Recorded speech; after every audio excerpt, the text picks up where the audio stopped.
अस्सलाम वालेकुम। Stipendium Hungary scholarship जो कि हंगरी गवर्नमेंट की जानिब से ऑफर किया जाता है और ये एक फुली फंडेड स्कॉलरशिप है बैचलर मास्टर्स और पीएचडी के लिए। और ये स्कॉलरशिप अभी ओपन है।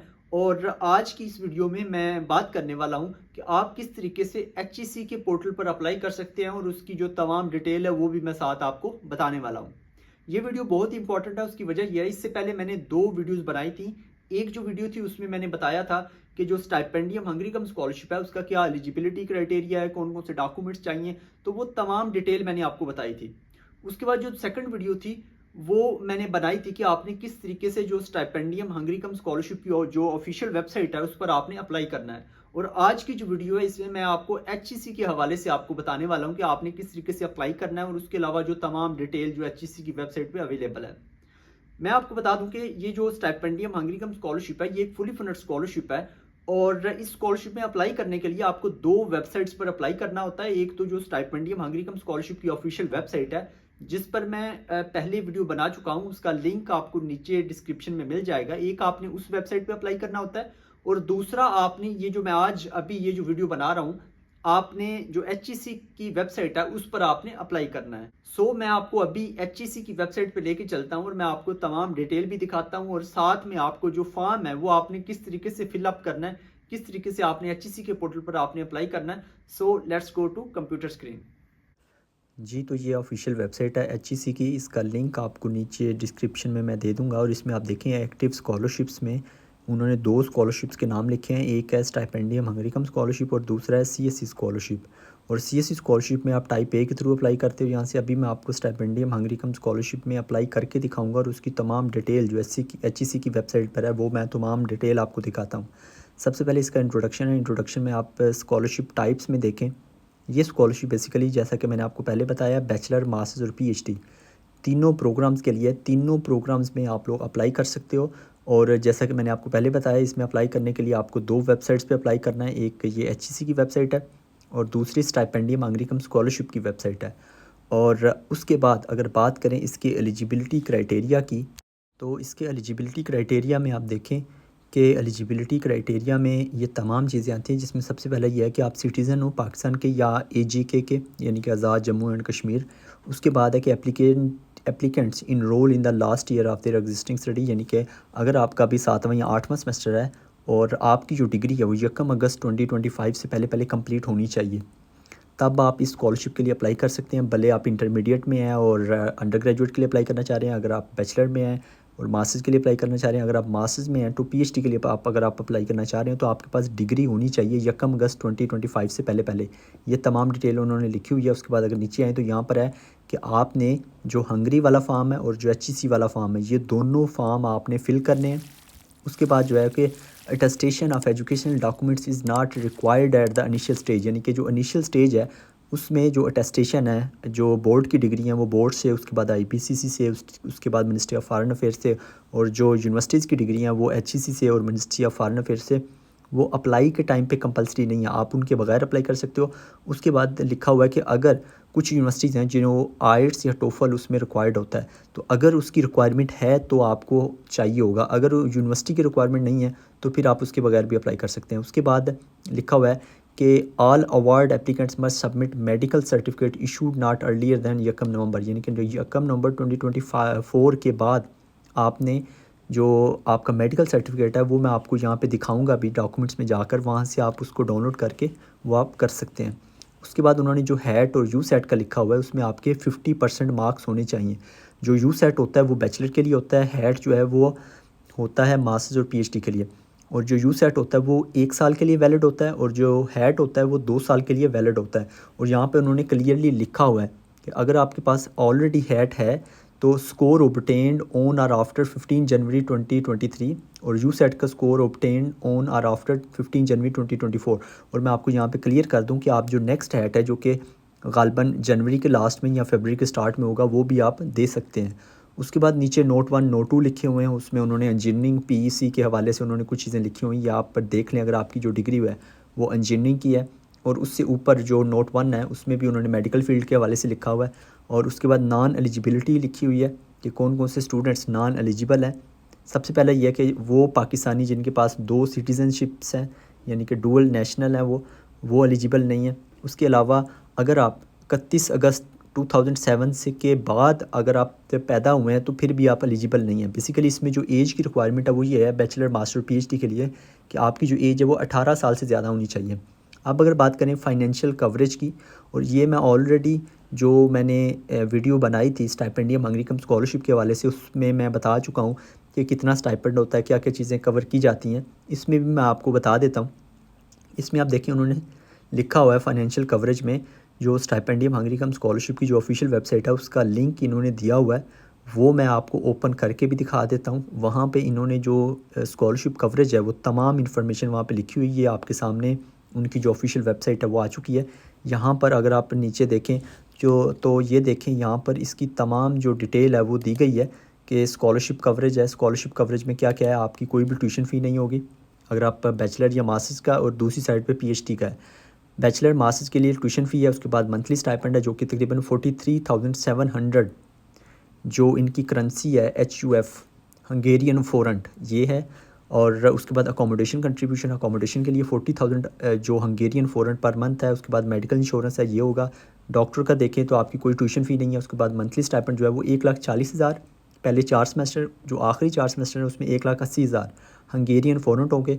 उसके बाद अकोमोडेशन कंट्रीब्यूशन है उसमें 40,000 जो हंगेरियन फोरेंट पर मंथ है। उसके बाद मेडिकल इंश्योरेंस है। ये तमाम बेनिफिट्स हैं अगर आप स्टाइपेंडियम हंगरी कम स्कॉलरशिप के लिए अप्लाई करते हैं तो, यानी कि आपकी ईच एंड एवरीथिंग तमाम चीज़ें इस स्कॉलरशिप में कवर की जाएंगी। और ये चीज़ मैं बड़ी डिटेल के साथ जो मेरी जो वीडियो मैंने बनाई थी जो हंगरी स्कॉलरशिप स्टाइपेंडियम हंगरी कम स्कॉलरशिप के हवाले से, आप उसमें भी जाकर देख सकते हैं कि क्या क्या बेनिफिट्स हैं। उसमें मैंने डिटेल के साथ बताया हुआ है। और ये थी इसकी तमाम जो फाइनेंशियल बेनिफिट्स। और अगर मैं दोबारा वापस आऊँ जो HEC की वेबसाइट है उसके ऊपर, तो वहाँ पर मैं आपको जो बाकी डिटेल है उसकी वो मैं आपको दिखाता हूँ। उसके बाद है अवेलेबल प्रोग्राम्स के, कौन कौन से प्रोग्राम्स अवेलेबल हैं। इसमें आप देखिए उन्होंने दोबारा से जो स्टाइपेंडियम हंगरी कम स्कॉलरशिप की जो ऑफिशियल साइट है वो दी गई है। आल्दो कि मैंने इससे पहले जो वीडियो बनाई थी उसमें मैंने डिटेल के साथ बताया था कि किस तरीके से आपने अपने जो प्रोग्राम्स हैं वो देखने हैं। आप यहाँ पे आप देखें, यहाँ पे जो कीवर्ड्स है अपनी फील्ड का आप लिख सकते हैं। उसके बाद इंस्टीट्यूशन है, लेवल ऑफ़ स्टडीज़ है, आप जिस भी प्रोग्राम के लिए बैचलर मास्टर PhD के लिए अप्लाई करना चाहते हैं वो यहाँ से सिलेक्ट करके यहाँ पे फ़िल्टर लगा के आप अपना जो प्रोग्राम है वो यहाँ पे देख सकते हैं कि कौन सी यूनिवर्सिटी ऑफ़र कर रही है, क्या रिक्वायरमेंट्स हैं। जब आप ये जो राइट साइड पे प्रोग्राम्स आ रहे हैं इसको जब आप ओपन करते हैं तो आपको तमाम डिटेल यहाँ पे मिल जाएगी कि आइट्स चाहिए या नहीं चाहिए, कौन कौन से डॉक्यूमेंट्स चाहिए, यूनिवर्सिटी का क्या नाम है।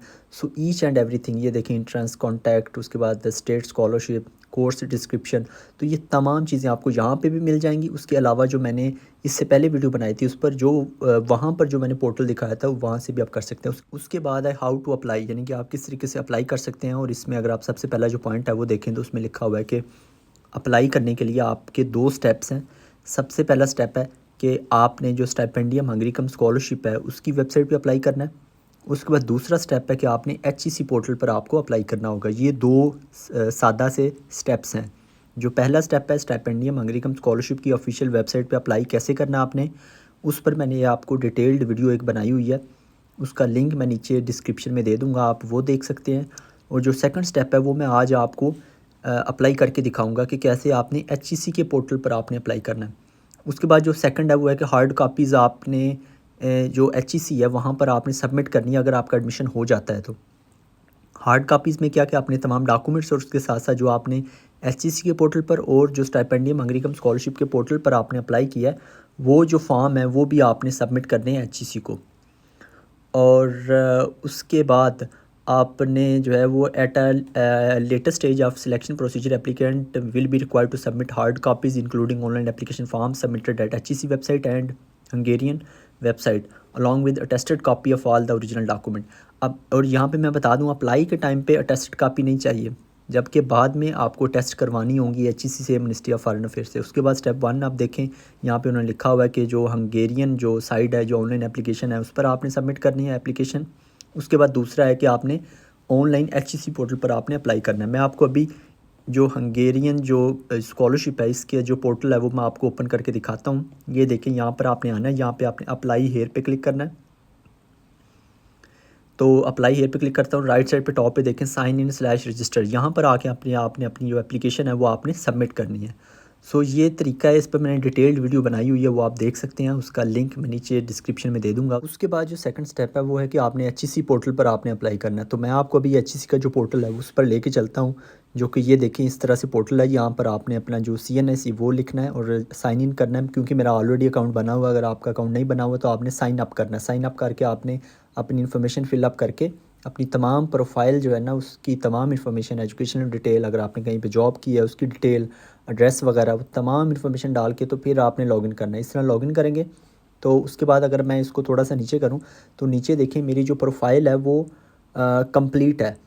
तो कंप्लीट से मुराद ये कि उसको 100% होना चाहिए। ये नीचे देखें ये 100% कंप्लीट प्रोफाइल है। तो आपने इस तरह से अपनी तमाम डिटेल करके अपनी प्रोफाइल 100% कंप्लीट करके फिर आपने इसको लॉगिन करना है। लॉगिन करने के बाद उसकी वजह यह है कि आपको बड़ी आसानी होगी, बड़ी आसानी के साथ आप अपनी एप्लीकेशन सबमिट कर पाएंगे अगर आप ये करते हैं तो। और यहाँ पे आप देखें कि यहाँ पे राइट साइड पे आप देखें उन्होंने लिखा हुआ है सेकंड नंबर पे हंगेरियन स्कॉलरशिप प्रोग्राम। इस पर आपने क्लिक करना है। इस पर जब अब मैं क्लिक करता हूँ तो मेरी ये देखें तमाम डिटेल जो प्रोफाइल में तमाम डिटेल है ये ऑलरेडी इसमें आ चुकी है। उसकी वजह ये है क्योंकि मैंने जब प्रोफाइल क्रिएट की थी तो ये मैंने तमाम डिटेल यहाँ पे लिखी थी, क्योंकि ये देखिए मेरा जो प्रोफाइल है वो 100% थी। इस वजह से मेरी जो तमाम डिटेल है वो ऑलरेडी यहाँ पर आ जाएगी। आपकी भी ऐसे ही आ जाएगी, तमाम डिटेल आपको लिखने की ज़रूरत नहीं है। और सबसे आपने नीचे आना है, नीचे आकर नेक्स्ट स्टेप पे क्लिक करना है। अगर आपने कुछ चेंज करना है तो आप यहाँ पे चेंज कर सकते हैं। नेक्स्ट पे देखें जो एजुकेशन डिटेल है वो भी तमाम आ चुकी है। उसके बाद दोबारा से नेक्स्ट पे जाना है तो एम्प्लॉयमेंट डिटेल है, ये भी कंप्लीट है, तो आपने नेक्स्ट पे क्लिक करना है नेक्स्ट स्टेप पे।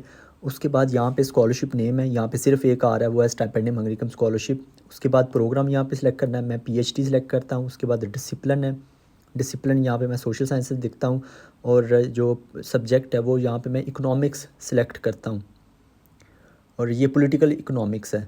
उसके बाद आपने टिक करना है। टिक करने के बाद नेक्स्ट स्टेप में यहाँ पर आपने जो फ़ॉरेन कंट्री वो हंगरी है, उसके बाद जो फ़ॉरेन यूनिवर्सिटी है। बेसिकली जब आप स्टाइपेंडियम हंगरी स्कॉलरशिप के लिए अप्लाई करते हैं तो 2 यूनिवर्सिटीज़ में आप लोग अप्लाई कर सकते हो। तो यहाँ पे आप देखें सबसे पहले जो फर्स्ट यूनिवर्सिटी है उसका नाम, उसके बाद सेकंड यूनिवर्सिटी का नाम, उसके बाद डिपार्टमेंट, यूनिवर्सिटी की रैंकिंग क्या है, उसके बाद जो करस्पॉन्डिंग ईमेल है वो आपने लिखनी है। उसके बाद कॉन्टैक्ट नंबर लिखना है। उसके बाद टाइटल ऑफ रिसर्च प्रपोजल वो आपने लिखना है। स्टेटमेंट ऑफ पर्पज़ आपने यहाँ पे कंप्लीट लिखना है। और लास्ट पे जो टिक का ऑप्शन है इसको आपने टिक करना है। टिक करके जो नेक्स्ट स्टेप है उस पर आपने क्लिक करना है। तो जब मैं इसके ऊपर क्लिक करता हूँ तो ये देखें मेरे सामने जो आया है वो है डॉक्यूमेंट्स के हवाले से। उसमें सबसे ऊपर अगर आप देखें तो उसमें लिखा हुआ है कि do you have previous had test.